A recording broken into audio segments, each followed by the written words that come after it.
नमस्कार सभी साथियों को। मैं रवि बघेल आपके अपने YouTube चैनल रविबल 4 कॉम्पिटिशन पे स्वागत करता हूँ। साथियों कैसे हो सब लोग? उम्मीद करता हूँ सब लोग ठीक ठाक होंगे, अपनी अपनी पढ़ाई में अस्त व्यस्त मस्त जिंदाबाद से लग रहे हों। साथियों हम शुरू करने वाले हैं आर.एस. अग्रवाल मैथ बुक से औसत चैप्टर का एक अंतिम और लास्ट पड़ाव। यानी आज इस क्लास में हमारे सारे क्वेश्चन खत्म हो जाएंगे औसत पे, ठीक है। तो ये जो बुक है नई वाली बुक है, जो लेटेस्ट अपडेट बुक है वो है। ऐसा नहीं कि पुरानी आर.एस. अग्रवाल हो या कोई लास्ट वर्जन हो, ठीक है। ये लेटेस्ट वर्जन है, ठीक है। तो आज जो हम करने वाले हैं वो सीधा सीधा एक अंतिम पड़ाव होगा, जिसमें हम क्वेश्चन नंबर खास 67 से लेकर 74 तक करेंगे, जो काफी अच्छे सवाल है, अच्छे लेवल वाले सवाल है। उन सवालों को हम इसमें डिस्कस करेंगे, ठीक है। तो जिन साथियों ने टेलीग्राम ग्रुप ज्वाइन नहीं किया वो टेलीग्राम ग्रुप ज्वाइन कर लें, डिस्क्रिप्शन में लिंक दे रखा है। जो साथी व्हाट्सएप ग्रुप से जुड़ना चाहते हैं वो व्हाट्सएप ग्रुप से भी जुड़ सकते हैं, टेलीग्राम में उसका भी लिंक है, ठीक है भाई। तो चलो भाई अब शुरू करते हैं कंसेप्ट। तो इसमें सारे कुछ हमारे क्लियर हो चुके हैं अब तक हमारी क्लास में। अब हम जो बात करेंगे सीधी सीधी क्वेश्चन की बात करेंगे। क्वेश्चन काफी अच्छे हैं, मजेदार है, थोड़ा ध्यान से समझना पड़ेगा इनको। बाकी सब चीजें नॉर्मल है, ठीक है भाई। चलो भाई क्वेश्चन नंबर देखते हैं 67।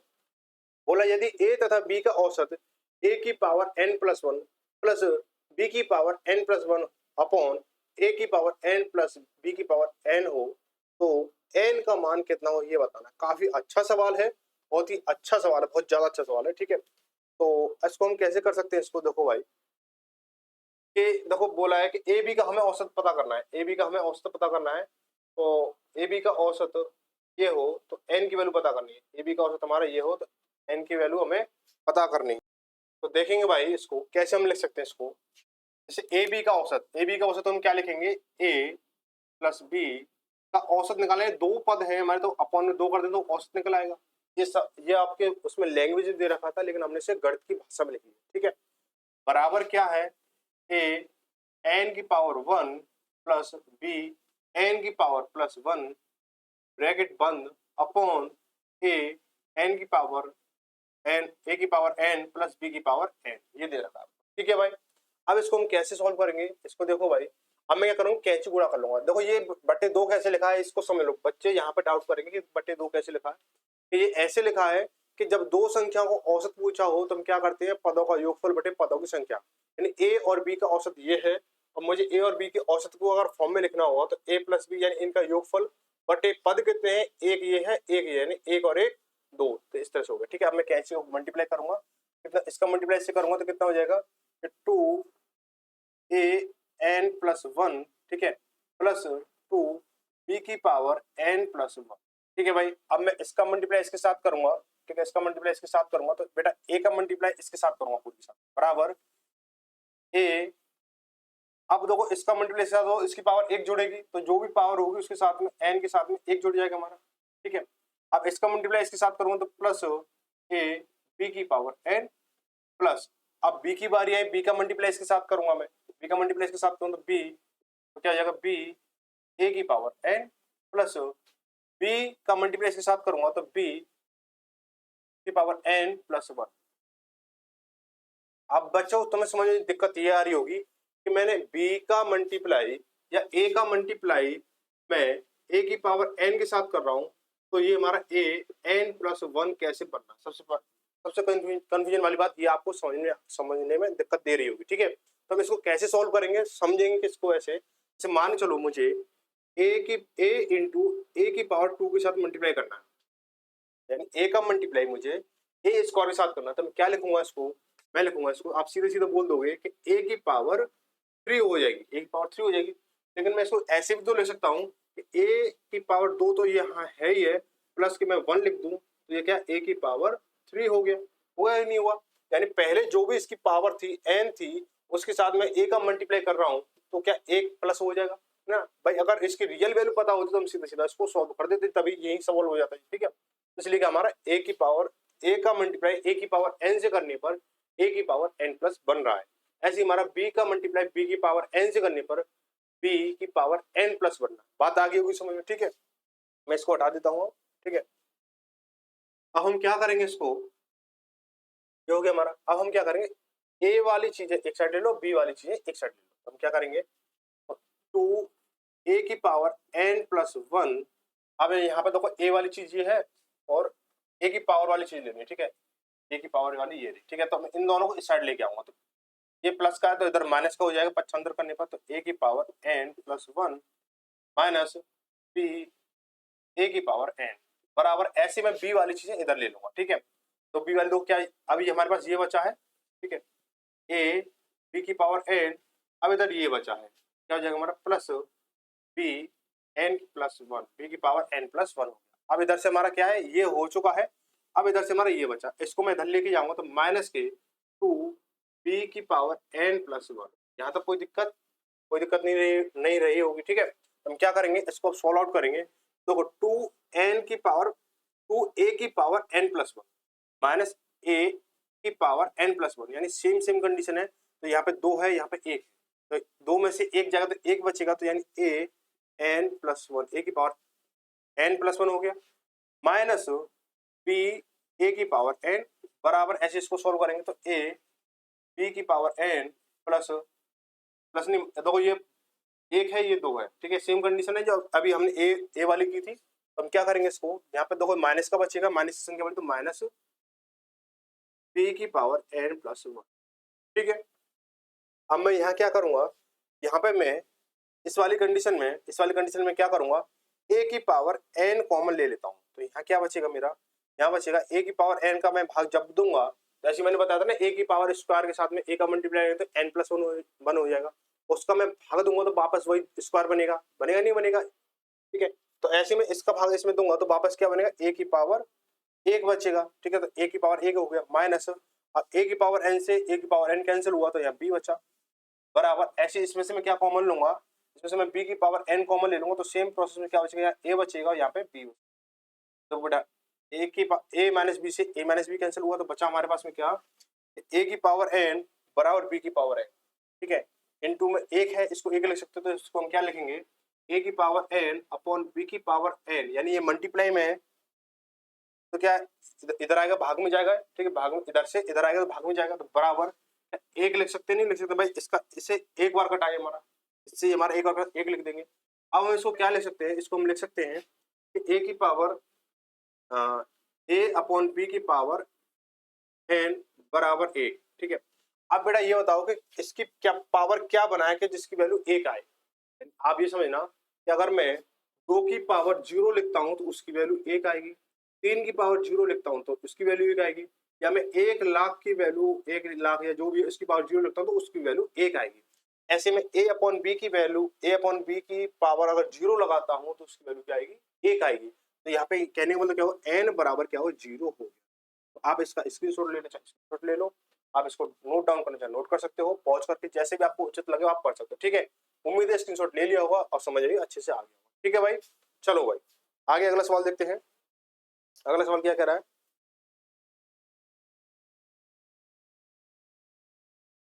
तो सही से सेट हो जाए, ठीक। अगला सवाल काफी अच्छा है और काफी मजेदार है, ठीक है, देखेंगे इसको।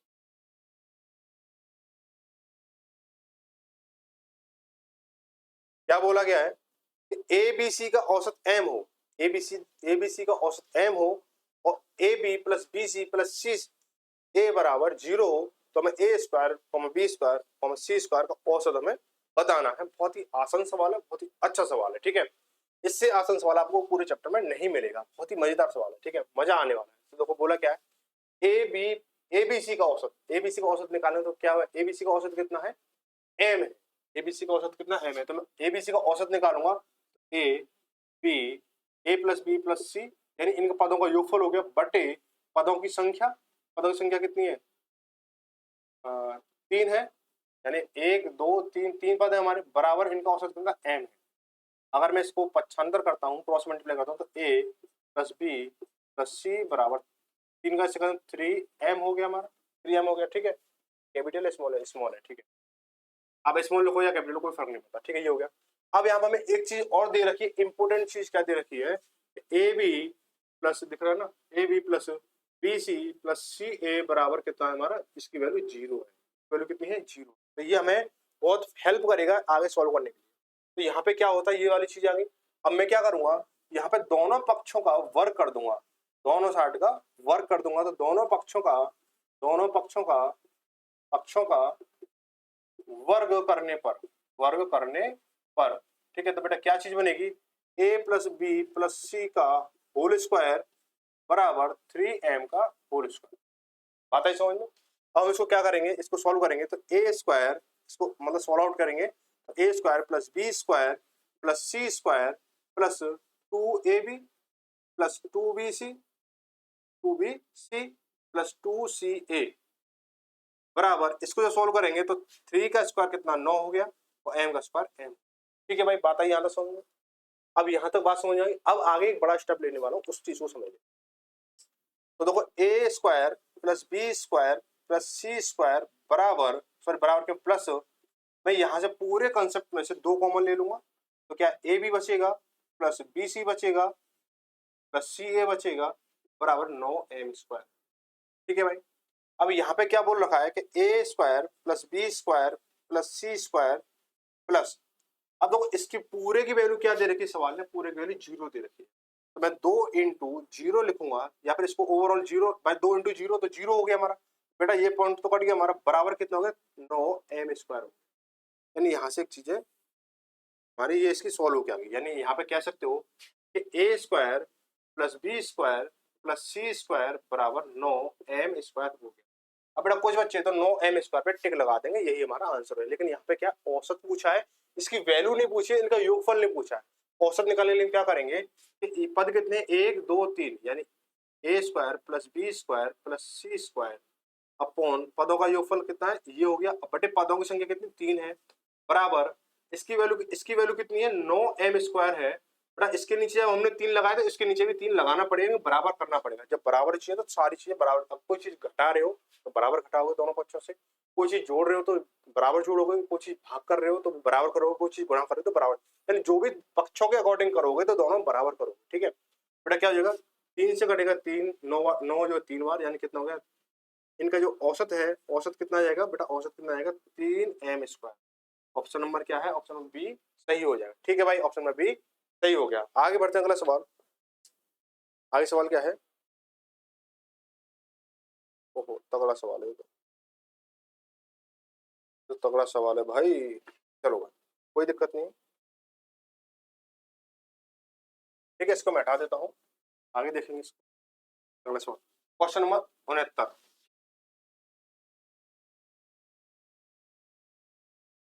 क्वेश्चन 69 में देखेंगे कि राम की वर्तमान आयु उसके पुत्र की वर्तमान आयु से तिगनी है तथा उसके पिता की आयु का 2/5 है, तो तीनों की औसत आयु कितनी है 46 वर्ष है, तो राम की वर्तमान आयु तथा उसके पिता की वर्तमान आयु कितना अंतर है। तो ये सवाल काफी कंसेप्ट वाला है, तो 2 या 3 कंसेप्ट फंसे हुए हैं, लेकिन मैं इसको आपको ना सिर्फ एक कंसेप्ट से कराने वाला हूँ, एक तरीका जोरदार वाला। ठीक है, तो बेटा सभी जो है इसको नोट डाउन करते रहेंगे, बेटा नोट डाउन करेंगे, लेकिन बाद में करेंगे। बाद में करेंगे तो कैसे करेंगे इसको, सबसे पहले लिखो यहाँ पे, ये पिता लिख लो, यहाँ पर राम लिख लो, यहाँ पे उसका पुत्र लिख लो। समझ आ गई, तीनों पीढ़ियां बच चुकी हैं, थोड़ा सा दिख नहीं रहा है, इसको थोड़ा सा एडजस्ट करूंगा। ये पिता हो गया, ये राम हो गया, ये उसका पुत्र, अब तो दिख रहा है ना। ठीक है, राम की आयु उसके पुत्र की आयु से 3 गुनी है, यानी इसकी आयु 1 मान लो, इसकी आयु 3 मान लो, 3 गुनी हो गई। ठीक है, अब बोला क्या बोला है यहाँ पे, इसको देखेंगे कि राम की आयु उसके पिता की आयु, क्या बोला है कि राम की आयु बराबर है, राम की आयु बराबर है किसके, बराबर है किसके, उसके पिता की 2/5 की आयु से। 2/5 इंटू उसके पिता की आयु, उसके पिता की आयु, ये तो सवाल ने बोल रखा है, सवाल ने ये तो बोल रखा है। ठीक है, अब मैं क्या करूंगा, राम की आयु कितनी है 3 मान रखी हमने, तो 3 लिखेंगे यहाँ पे।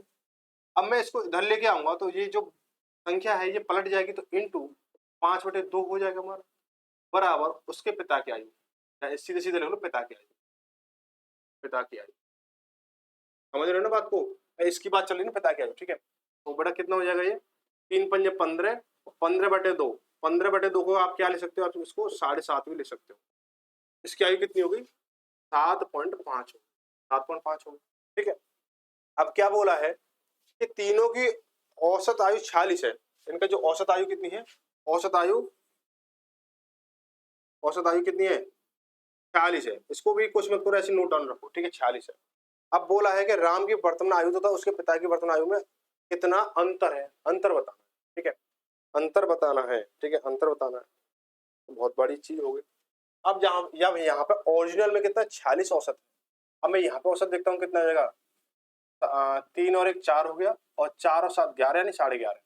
इनका अगर औसत आयु में देखता हूँ, औसत आयु अपने अकॉर्डिंग देखता हूँ मैं, ये तो क्वेश्चन के अकॉर्डिंग है, ये अपने अकॉर्डिंग है, ये क्वेश्चन के अकॉर्डिंग है, अपने अकॉर्डिंग है, तो कितना हो जाएगा 11.5, 11.5/3 हो गया। तो ये चीजें थोड़ी सी डाउन रखना, ठीक है, नोट डाउन रखना, ध्यान रखनी, ठीक है। अब बोला इनका अंतर पता करना है बेटा, इनका अंतर कितना है, इनका अंतर कितना है बेटा, 3 का और 7.5 का अंतर कितना, 4.5 है, यही तो है। अब हम देखेंगे कि अगर हमारा औसत जो है कितना है, 11.5/3 है, 11.5/3 हमारा औसत है, तो सवाल के अकॉर्डिंग औसत कितना है, 40 वर्ष, 40 वर्ष। यहाँ तक समझने से जो कॉन्सेप्ट यहाँ पर सबसे बड़ा पॉइंट यहाँ पर बन रहा है कि 11/5/3 हमारा औसत है, इसके अकॉर्डिंग सवाल के अकॉर्डिंग कितना 46 है, 46 है कि नहीं है। लेकिन जो अंतर हमारे अकॉर्डिंग कितना है, 45 है, तो सवाल के अकॉर्डिंग कितना होगा, तो 45 4.5 है, 4.5 है, तो सवाल के अकॉर्डिंग कितना होगा, तो दूसरी गुणा तीसरी बटे पहली, देखो आगे ना वही चीज, दूसरी गुणा तीसरी बटे पहली, तो 46 इंटू 4.5/11.5, 11.5। अब जो 3 है ये ऊपर पहुंच जाएगा, तो इंटू 3, तो कितना होगा, पॉइंट से हटाया, पॉइंट के बाद 1 नंबर पॉइंट है, तो पॉइंट से पॉइंट हट गया हमारा। अब क्या करेंगे हम इसको, 5 से काटो, 5 से काटो इसको 23 बार, 23 पंजे 115, ठीक है। अब 5 से काटे इसको 9 बार, 23 से काटे इसको 2 बार, 9 दूनी 18, 18 3 54, यानी इसकी जो आयु का अंतर है, राम और उसके पिता की आयु का अंतर कितना है, 54 वर्ष है। ऑप्शन नंबर सी सही हो जाएगा, ऑप्शन नंबर क्या है, सी सही हो जाएगा, ठीक है भाई। चलो अच्छा, यहाँ पे दिख नहीं रहा आपको, ये देख लो, ठीक है, अब तो ठीक है ना। जैसे मैंने इसको क्या, राम की आयु बराबर 2/5 इंटू उसके पिता की आयु, ठीक है। इसका फिर से समझ लो एक बार, देखो पिता राम और उसका पुत्र है, तो राम की आयु अपने पुत्र आयु का 3 गुना है, तो यानी 1 इसकी मान ली, 3 इसकी मान ली, ठीक है। अब बोला जो उसके पिता की आयु, राम की आयु मतलब उसके पिता की आयु का 2/5 क्या है, राम की आयु है, ठीक है। तो मैंने राम की आयु बराबर 2/5 उसके पिता की आयु, अब बात है समझ। अब क्या है, मैं इसको इधर, राम की आयु कितनी 3 मान रखी है हमने, राम की आयु 3 मान रखी है। अब मैं इसको 2/5 को इधर लेके आऊंगा, तो 5/2 हो जाएगा इंटू में, तो इंटू 5/2 बराबर उसके पिता की आयु, ठीक है। अब मैंने इसको सोल्व आउट किया, तो 15 5 के 15 15/2 हो गया, यानी 7.5 हो गया, सवाल 7.5 हो गया, ठीक है। सवाल ने बोल रखा औसत कितना उनका 46 है, हमारे अकॉर्डिंग औसत कितना है, 7.5 और 3 10.5 और 1 11.5, 11.5/3 लोग कितने 3, तो 11.5/3 हमारा औसत आ गया। अंतर पूछा है, तो इनका अंतर कितना 4.5 है हमारे अकॉर्डिंग, तो सवाल के अकॉर्डिंग अंतर कितना होगा ये बताना है, ठीक है। हम क्या करेंगे, 11/5 हमारा औसत है हमारे अकॉर्डिंग, तो सवाल के अकॉर्डिंग औसत कितना 46 है। और जब हमारा अंतर कितना है हमारे अकॉर्डिंग 4.5 है, तो सवाल के अकॉर्डिंग अंतर कितना होगा, तो दूसरी गुणा तीसरी बटे पहली, 46 इंटू 4.5 अपॉन में 11/5 आएगा, और जो बटे वाली संख्या क्या ऊपर पहुंच जाएगी, तो यहाँ 3 आ गया हमारा, पॉइंट से पॉइंट कटा, ठीक है। और 5 से काटेंगे इसको 23 बार, 5 से काटे इसको 9 बार, 23 दूनी 46 होगा, 9 दूनी 18, 18 दी 14, ठीक है भाई, आई बात समझ में, ठीक है। और फिर भी कंफ्यूजन होते एक रिपीटेड कर लेना तो समझ आए, ठीक है। फिर भी नहीं आता तो आप कमेंट करके बता देना, फिर मैं आपको और बता दूँ। आगे देखो भाई, क्वेश्चन नंबर 70, क्वेश्चन नंबर 70 में देखेंगे,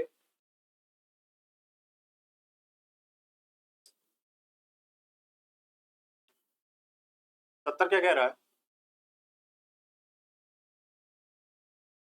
बोला है कि 5 व्यक्तियों में से एक 60 किलोग्राम भार वाले, 5 व्यक्तियों में से एक 60 किलोग्राम भार वाले व्यक्ति के स्थान पर नया व्यक्ति आने से इनके औसत भार में 1 किलोग्राम की वृद्धि हो जाती है, तो नए व्यक्ति का भार कितना है। तो आपके साथ में 5 लोगों का ग्रुप है, उसमें से एक का वजन जो 60 किलोग्राम है, और वो वहां से निकाल देते हैं, एक नया व्यक्ति ले लेते हैं, तो ऐसे करके औसत में 1 की वृद्धि आती है, ठीक है। तो आपको बताना है कि जो नया व्यक्ति आपने लिया तो उसमें जो उसका वेट है वो कितना है, ठीक है। आप क्या करेंगे, इसको सबसे पहले देखेंगे, फॉर्मूले से कराऊं या बिना फॉर्मूले, बड़ा बात एक ही निकल के आती है, ठीक है। तो हम क्या करेंगे, देखो 5 लोगों में, 5 लोग ग्रुप में कितनी की वृद्धि हो रही है, औसत 1 की वृद्धि हो रही है, कितनी की वृद्धि हो रही है, 1 की वृद्धि हो रही है, तो टोटल वृद्धि कितनी हो जाएगी, 5 एकम 5, यानी 5 वर्ष की वृद्धि हो जाएगी, ठीक है, 5 वर्ष की वृद्धि हो रही है, ठीक है। इसके बाद में क्या हुआ, हमारा जाने वाला व्यक्ति कितने का, 60 का है, 60 का भेज रहे हैं हम, वो आने वाला 60 से हमारा 5 साल बड़ा है। 60 वर्ष का आदमी को हम निकाल लें अपने ग्रुप से, और अपने ग्रुप से यानी 60 वर्ष, तो हमारा ग्रुप तो रहा नहीं बेटा, हमारा ग्रुप तो कोई 20-30 तक के भी लोगों के बीच का ग्रुप है, 60 का तो बहुत ऊपर ग्रुप हो गया, ठीक है। तो खैर छोड़ो, ये अलग बातें हैं, ठीक है। तो हम क्या करेंगे, इसको 60 वर्ष का व्यक्ति भेज रहे हैं और आने वाले व्यक्ति क्या, हमारे जो ग्रुप की संख्या है जो 5 बढ़ा रहा है, तो कितना हो जाएगा, वो +5 कर दो। तो आने वाले व्यक्ति की आयु कितनी है, 65 वर्ष, 65 वर्ष, 65 वर्ष, ठीक है, 65 वर्ष है। आप इसको ऐसे भी ले सकते हो, आप इसको ऐसे लिख सकते हो, नए, इसको नोट डाउन कर लेना, नए व्यक्ति की आयु बराबर, इसको आयु भी हो सकता है, वजन भी हो सकता है, कुछ भी हो सकता है, ठीक है। क्या होगा, पहले व्यक्ति की आयु, पहले व्यक्ति की आयु, पहले व्यक्ति की आयु प्लस या माइनस, कुल सदस्य इनटू कमी या वृद्धि, ठीक है। आप इस तरीके से देख सकते हो, ठीक है। तो हमें नए व्यक्ति की आयु बतानी है, तो पहले व्यक्ति की आयु कितनी है, जो गया है, गया कितना, 60 वर्ष का व्यक्ति गया, औसत में वृद्धि हो रही है, तो यहाँ से हम प्लस लेंगे, प्लस, कुल सदस्य कितने, 5 सदस्य है, इनटू कितने की वृद्धि हो रही है, औसत में 1 की वृद्धि हो रही है, तो 1 लिखेंगे, यानी कितना, 60 प्लस के 5 एकम 5 बराबर कितना, 65 वर्ष, 65 वर्ष का क्या है, वो व्यक्ति है, ठीक है। आपको जो तरीका अच्छा लगे वो कर सकते हैं, मैंने आपको कंसेप्ट तो ये बता दिया, इसका लॉजिक ये बता दिया आपको, ठीक है। तो यहाँ पे आप इसको आसानी से कर सकते हो, ठीक है भाई। आगे बढ़ते हैं, अगला question, question number 71, question number 71 क्या कह रहा है, देखते हैं।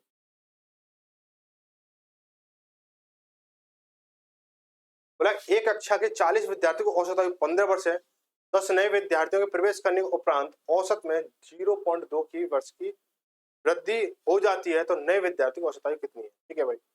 पहले इसको कंसेप्ट देखेंगे, फिर इसका अब मैं अपना कुछ लॉजिक बताऊंगा, ठीक है। लॉजिक बताऊंगा तो हम क्या करेंगे, वो 40 लोग हैं, उनके औसत आयु कितनी, 15 वर्ष, तो टोटल कितना होगा, 600 हो गया, 600 हो गया। अब कह रहा है कि 10 नए विद्यार्थी आ गए, तो 10 नए विद्यार्थी प्लस 10 विद्यार्थी आ गए, तो टोटल बच्चे कितने, 50 हो गए। 0.2 की वृद्धि हो रही है, यानी औसत में 0.2 की वृद्धि हो रही है, ठीक है। तो कितना हो गया हमारा, तो हमारा कितना हो गया, देखो 50 से मल्टीप्लाई करेंगे इसका, तो 0 का 0 पहले 0 लिख लो, 5 दूनी 10, पॉइंट लगा हाथ से लगी 1, और 5 25 1 26 हाथ से लगी 2, 5 1 5 2 7, यानी 7 पॉइंट क्या, 1 क्या बनेगा, तो 1 760, ठीक है। तो इनका योगफल कितना, 760 है। तो बेटा देखेंगे कि 40 बच्चों का आयु का योगफल कितना था, 600 था, 40 बच्चों की आयु का योगफल कितना, 600 था, और 50 बच्चों की आयु का योगफल कितना, 760 है, यानी जो 10 बच्चे आए हैं उनकी आयु कितनी है, आयु का योगफल कितना है, तो इनका अंतर वही तो रहेगा, और यहाँ जिनका अंतर 10 है, तो इनका अंतर कितना, 160 हो गया, 60 हो गया, ठीक है। अब बेटा इनका औसत निकालना, औसत आयु कितनी है, 160 बटे 10 बराबर कितना, 160, 16 हो गया, ठीक है भाई, 16 हो गया। अब हम क्या करेंगे, अगर मैं इसको अपने नजरिए से देखता हूँ, या अपने कुछ अप्रोच बनाई जाए, अपनी अप्रोच बनाए, तो हम क्या लिखेंगे कि जो नए विद्यार्थियों की औसत आयु कितनी रहेगी, नए विद्यार्थियों की औसत आयु क्या रहेगी, टाइप 2 में देख लेंगे कि हम क्या करेंगे, कुल विद्यार्थी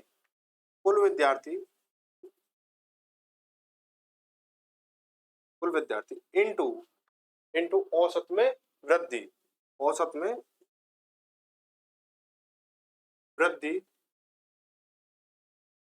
प्लस पुराना औसत,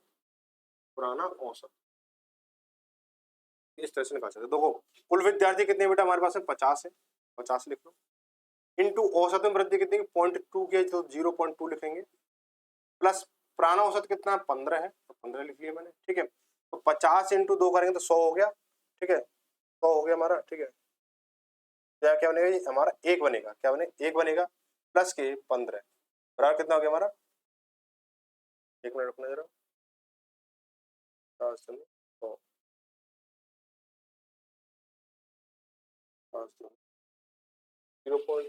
क्या है, 0, ठीक है। देखते हैं, मुझे कुछ डाउट लग रहा है इसमें, 50 इंटू 5 10, तो ये हो गया हमारा, नहीं बेटा ये फॉर्मूला इस पर काम अप्लाई नहीं होगा, ये फॉर्मूला इस पे अप्लाई नहीं होगा, आप इसी तरीके से करो, ठीक है। आप ये फॉर्मूला इस पे अप्लाई नहीं होगा, ठीक है भाई। यहीं तक ठीक है, ये इस पे अप्लाई नहीं हो रहा है। तो ये क्या है, इसका 16 है, उसका आंसर हो जाएगा ऑप्शन नंबर बी सही हो जाएगा। आगे बढ़ते हैं, अगला सवाल बोला है कि 72वां सवाल बोला है कि 32 कक्षा में, एक कक्षा में 32 लड़कों की औसत आयु 14 वर्ष है, तो 26 लड़कियों की औसत आयु 12 वर्ष है, तब सभी विद्यार्थियों की औसत आयु कितनी है, दशमलव के बाद 2 अंकों तक पूर्णांकित कीजिए। ठीक है, तो देखो क्या करेंगे बेटा हम कि 32 लड़कों की आयु 14 वर्ष है, तो 32 लड़कों की आयु 14 वर्ष है, तो योगफल निकालेंगे तो 14 दूनी 28, हासिल लगी 2 और 14 42 तो 44। ठीक है, आगे बोला 24 लड़कियों की, सॉरी 26 लड़कियों की औसत आयु 12 वर्ष है, 26 लड़कियों की औसत आयु 12 वर्ष है, का योगफल निकालेंगे तो 12 6 72, हासिल लगी 7 और 12 दूनी 24 24 7 31, यानी ये हो गया। बेटा टोटल पूछा है, टोटल ऑफ नंबर और टोटल ऑफ योगफल कितना हो जाएगा, तो क्या करेंगे 6 और 2 8 हो गया हमारा, 3 और 2 5 हो गया, 58 तो बच्चे हो गए, टोटल 58 बच्चे हो गए, 8 और 2 10 हो गया हमारा, ये हासिल लगी 1, 4 और 5 और 6 हो गया। ठीक है, 3 और 4 7, यानी 760 हो गया। अब मुझे 58 का, मुझे पूरी क्लास का, ओवरऑल क्लास का औसत निकालना है, तो क्या करूंगा 760 बटे 58 लिखूंगा, क्योंकि पदों का योगफल बटे पदों की संख्या। अब मुझे क्या पॉइंटों में आंसर आ रहा है, पॉइंटों में आंसर आ रहा है, तो देखो मेरे हिसाब से, मेरे नजरिए से देखो 12.90 तो होगा नहीं, देखो तीनों चीज, तीन ऑप्शन में ना कॉमन जो मिलने, जो कॉमन रहता है ना, वो अधिकांशतः उनमें से रहता है। ठीक है, तो आंसर जो आएगा वो 13 से बनेगा, 13 से बनेगा। ठीक है, 13 से बनेगा। अब लेकिन 13 के बाद जो पॉइंट वाले सीन है ना, पॉइंट 10 या पॉइंट 50 या पॉइंट 70, इस पर डिपेंड करेगा, पहले नंबर पर ही हमें पता चल जाएगा। ठीक है, तो हम क्या करेंगे, इसको भाग दे लो 760, तो हमें क्या किया 58 से भाग देना, 58 से भाग देना, तो 58 एकम 58, बचा कितना बेटा 16 में से 8 जाएगा 8, यहाँ बचा कितना 6, 6 से 5 गया तो 1, तो 0 ले लिया मैंने, तो 3 से देंगे, 3 से देंगे कितना हो जाएगा हमारा 8 से 24, हासिल लगी 2 और 5 से 15 तो 17, यहाँ बेटा कितना बचा हमारा 10 में से 4, 10 में 4 6 बचा हमारा, पॉइंट लगा के मैंने क्या किया 0 ले लिया, पॉइंट लगा 0 ले लिया मैंने, तो क्या बचेगा 58 एकम 58, कितना 2। ठीक है, अब भागना यानी 0, तो कितना हो जाएगा हमारा 13.10, 13.10 हो गया। ठीक है, 13.10 हो गया, यहाँ पे या फिर आप यहाँ पे 13.1 से भी ले सकते हो। ठीक है, 13 यानी 13.10 हो, 13.10 हो जाएगा। ठीक है भाई, ऑप्शन नंबर आपका बी सही हो जाएगा। आगे देखेंगे अगला सवाल, क्वेश्चन नंबर 73 देखेंगे, बिल्कुल अंतिम पड़ाव में चल रहे हैं हम लोग।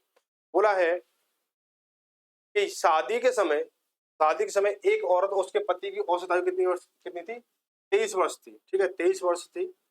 उसके बाद में 5 वर्ष बाद उनके पास 1 वर्ष का बच्चा है। अब उनके सारे परिवार की औसत आयु कितनी है, तो समझेंगे इस चीज को। बेटा देखो कि 2 लोग हैं, पति और पत्नी, 2 लोगों की शादी के समय कितने 23 वर्ष का औसत था, 23 वर्ष का औसत था। लेकिन शादी के 5 साल बाद क्या करेंगे, औसत में क्या होगा, औसत में 5 की वृद्धि हो जाएगी। तो 23 पहले था, अब 5 जोड़ेंगे कितना 28 हो गया, कितना 28 हो गया, तो यानी अब इनका वर्तमान में औसत कितना 28 है। तो अब इसको करेंगे 28 दूनी 56, योगफल कितना होगा 56। आज की डेट में इनका जो आयु का योगफल है वो 56 है, पति और पत्नी का। अब उनके पास में एक बच्चा है, उसकी आयु कितनी 1 वर्ष है। अब टोटल देखेंगे सदस्य कितने हो रहे हैं, 3 सदस्य हो रहे हैं, 2 पति पत्नी 1 बच्चा है। अब जो इनका आयु का योगफल कितना हो रहा है 56 57 हो रहा है। अब मुझे इनका औसत निकालना है, बट 57/3, 3 से काटेंगे इसको 19 बार, तो उनकी आयु का औसत है, तीनों का आयु का औसत कितना 19 है।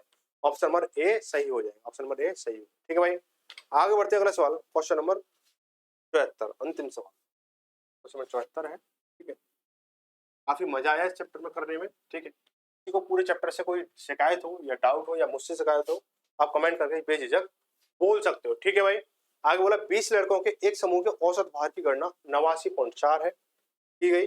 बाद में ज्ञात हुआ एक लड़के के 87 किलोग्राम भार के स्थान पर 78 किलोग्राम भार बढ़ लिया गया, तो सही औसत भार कितना ये बताना। ठीक है, इसका जो ऑप्शन आंसर जो है वो गलत दे रखा है, बाकी सारा कुछ सही है। ठीक है, तो बेटा 20 लड़कों की जो है कितना है 89.4 औसत जो है, तो इनका योगफल कितना आ जाएगा, तो 0 की 0 लिखो, 4 दूनी 8 लिखो, 9 दूनी 18 लिखो, हासिल लगी 1 और 8 दूनी 16 70, यानी 1788 हो गया। पॉइंट लगाओ, एक का पॉइंट लगाओ, 1788 हो गया। ठीक है, 1788 हो गया।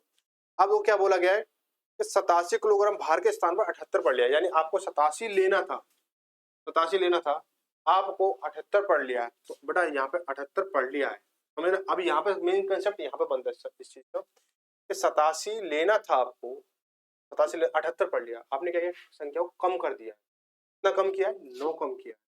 कितना कम किया, 9 कम किया। तो उस 9 को हम यहाँ पे ऐड करेंगे, जब हमारा रियल योगफल बनेगा। प्लस करेंगे तो 9 8 17 हासिल लगी 1, 8 और 1 9 हो गया, और ये 17। अब हम क्या करेंगे, इसका हम क्या निकालेंगे, औसत निकालेंगे। सही औसत निकालने की कोशिश करेंगे इसको। तो 1797, तो योगफल कितना हमारा 1797 है। कुल योग कितना है हमारा 20 है। 1797 बटे पदों की संख्या कितनी 20 है, तो 20 लिखेंगे। 2 से काटो इसे बेटा 2 बार, ठीक है। तो 2 से नहीं 10, 2 से काटो इसको 10 बार। अब 2 से काटेंगे, 2 अट्ठे 16 है, बचा कितना 1 19 हो गया। 2 नाम 18 है, बचा कितना 1 17 हो गया। फिर तो 2 अट्ठे 16 है, ठीक है। बचा कितना 1 पॉइंट लगा 0 ले ली तो 5 10 हो गया, तो 2 पंजे 10 हो गया। अपॉन में 10 हो जाएगा हमारा, ये चीज बनी। 1 0 है तो पॉइंट 1 इधर खिसक जाएगा, कितना जाएगा 89.85, 89.85 हो जाएगा इसका, ठीक है भाई 89.85। ऑप्शन नंबर कितना है, डी है। ऑप्शन नंबर डी सही हो जाएगा, लेकिन ऑप्शन किताब के हिसाब से कुछ और दे रखा है, तो उसको आप देख लेना, बेकार की बात है, ठीक है। चलो भाई, हमारे ये क्या है, हमारे यहाँ पे क्या ये चैप्टर समाप्त हुआ। आगे जो हम करने वाले हैं वो हम करेंगे संख्याओं पर आधारित प्रश्न वाला चैप्टर करेंगे। वो बहुत ही मजेदार चैप्टर है, दमदार चैप्टर, ठीक है। मिलते हैं अगली क्लास में एक नई सुबह के साथ में, सुबह 10 बजे फिर से। सभी को धन्यवाद, सभी को टेक केयर। सभी अपनी कॉपी पेन लेके बैठा करें ताकि सभी को अच्छे से समझ में आए, ठीक है। चलो भाई, मिलते हैं अगली क्लास में। सभी को धन्यवाद, जय भारत, जय हिंद।